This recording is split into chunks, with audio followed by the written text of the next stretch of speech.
Fala pessoal, me chamo Matheus e eu posto de vez em quando alguns vídeos aqui. O último vídeo que eu postei já tem um mês, né? Eu tava meio sem tempo para gravar. O tema que a gente vai abordar hoje é como ser morada de Cristo e por que ser morada de Cristo. Nós abrimos a nossa Bíblia no Evangelho de João, capítulo 14, a partir do verso 23, diz assim: Jesus respondeu e disse-lhe: Se alguém me ama, guardará a minha palavra, e meu Pai o amará, e viremos para ele, e faremos nele morada. Quem me não ama, não guarda as minhas palavras. Ora, a palavra que ouviste não é minha, mas do Pai que me enviou. Aqui a gente aborda o tema de como ser morada de Cristo. E aqui no versículo que a gente leu, no versículo 23, diz que a gente tem que amar Ele. E como que ama Ele? Para a gente amar Ele, a gente tem que seguir os mandamentos dele, fazer o que Ele pede, né? Fazer a vontade de Cristo, né? E não ficar, né, no erro, não pecar, né? Porque não pecar a gente não consegue. A gente já nasceu do pecado. Para amar Ele, a gente tem que buscar ter santidade e buscar ser igual a Ele dia após dia. A gente tem que buscar não fazer a vontade do maligno. A gente tem que buscar fazer a vontade de Cristo.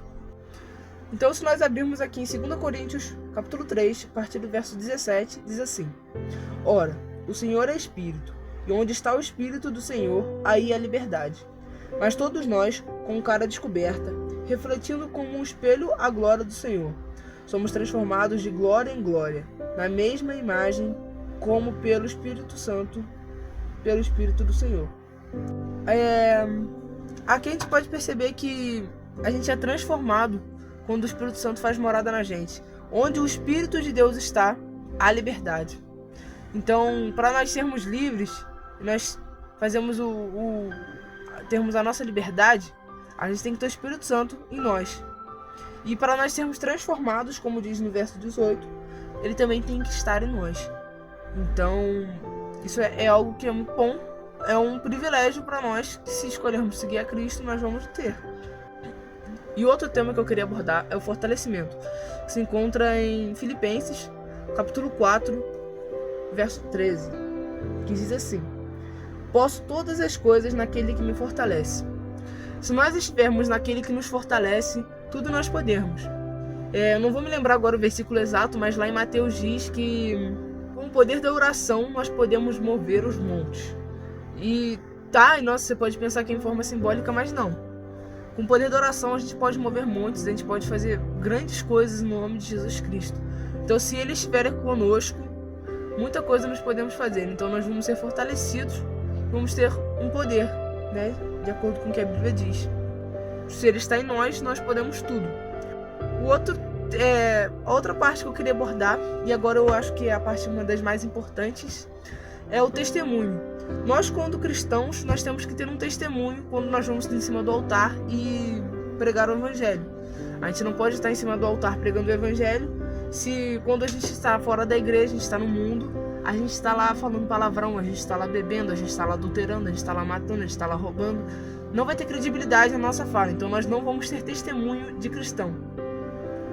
E sobre o testemunho está aqui em Mateus, capítulo 5, verso 14 ao 16, que diz assim: Vós sois a luz do mundo.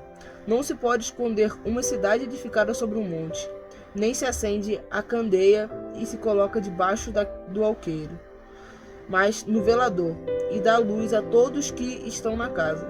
Assim resplandeça a vossa luz diante dos homens, para que vejam as vossas boas obras e glorifiquem a vosso Pai que está nos céus. Quando a gente acende uma vela, vamos supor que na minha casa acabou a luz, eu tô na sala, eu vou ficar na sala enquanto está sem luz, eu vou ficar lá na sala. E nesse meio tempo eu falei, não vou ficar no escuro, vou acender uma vela. Qual o sentido de eu acender a vela e deixar a vela lá no meu quarto, se eu tô na sala? Não tem sentido. Então, aqui quando diz assim, nem se acende a candeia e se coloca debaixo do alqueire, mas do velador, e dá luz a todos que estão na casa. Quando Jesus acende uma luz em você, quando Ele acende o brilho do Espírito Santo em você, você tem que fazer aquilo que Ele ordena. E você não pode ficar escondido. Mas eu tenho um dom da palavra. Você vai pegar e vai espalhar a palavra. Mas eu tenho um dom da revelação. Você vai revelar. Tem um dom da profecia, você vai profetizar. Quando Deus te dá um dom, Ele te dá uma vocação, Ele te dá algo que é para você fazer o evangelho, você não pode ficar escondido. Você tem que usar aquilo que ele te deu para engrandecer o nome do Senhor, né? Então nós, como somos criaturas, né, a gente tem que adorar o nosso Criador. E essa é uma das formas que nós podemos adorá-lo. Essa luz que Mateus está dizendo, na verdade não é nossa. Nós somos como um espelho. A gente reflete aquilo que está dentro de nós. Em 1 João, capítulo 1, versículo 5, diz que Deus é a luz. Eu vou ler já, só vou terminar de concluir aqui. Se nós estamos sendo morada do Espírito Santo, se nós estamos sendo morada de Cristo, nós temos a luz dele, porque ele resplandece luz. Então nós somos reflexo daquilo que nós temos dentro. Se nós temos trevas dentro do nosso coração, nós não podemos resplandecer a luz e espalhar o evangelho. Nós não estamos dando testemunho de crente. Então se a gente estiver com Cristo fazendo morada em nós, aí sim a gente pode ter testemunho de crente espalhando a luz do evangelho.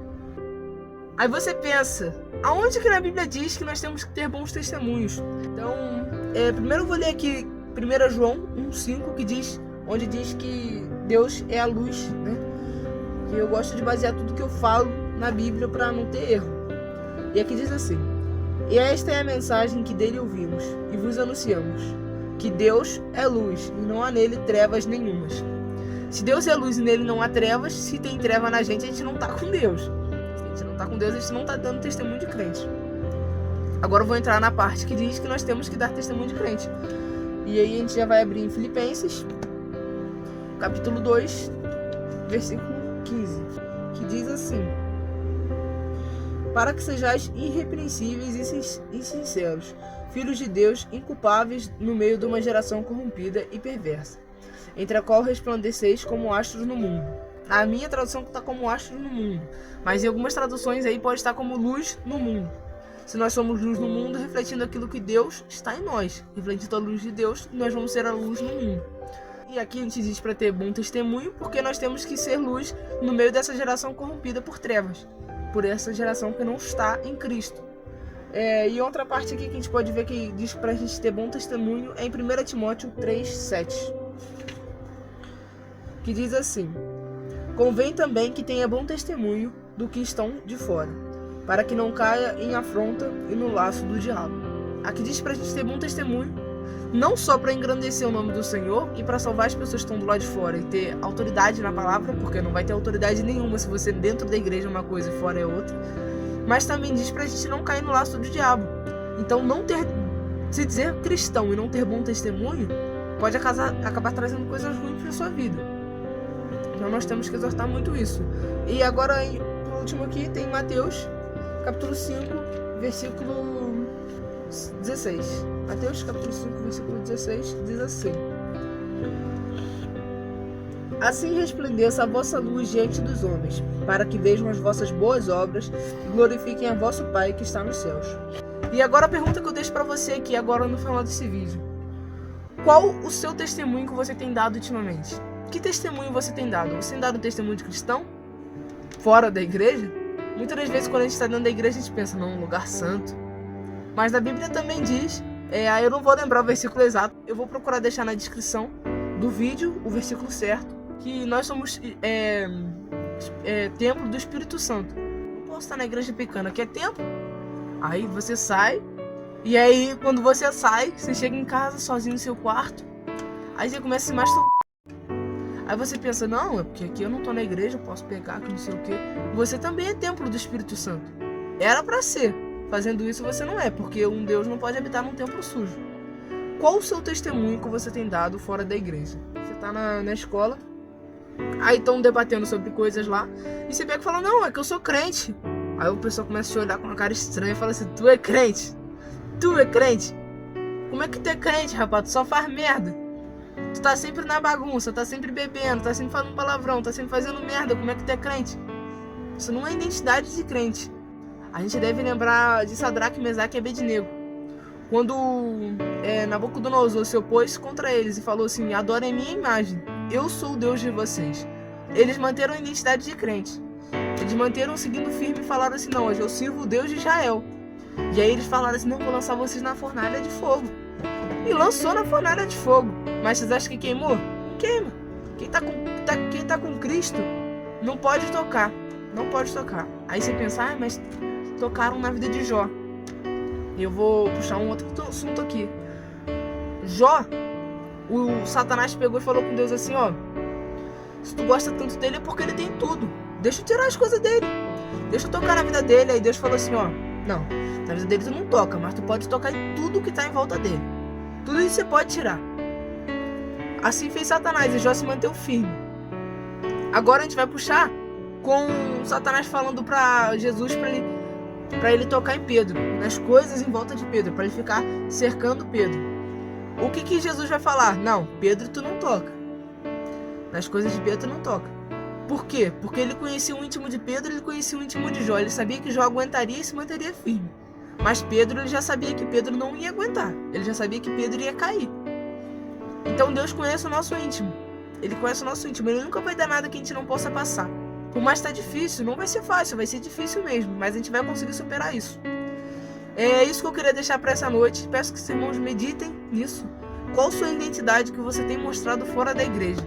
E se não for uma identidade boa, procura orar e se consertar com Cristo. Agradeço a todos que assistiram esse vídeo até o final. Dê like aí, por favor. Compartilha também, para que mais pessoas venham escutar a palavra do Evangelho. E comenta também o que você achou. E se você quiser dar um testemunho, pedir alguma oração nos comentários, pode se sentir à vontade. Até o próximo vídeo. Valeu!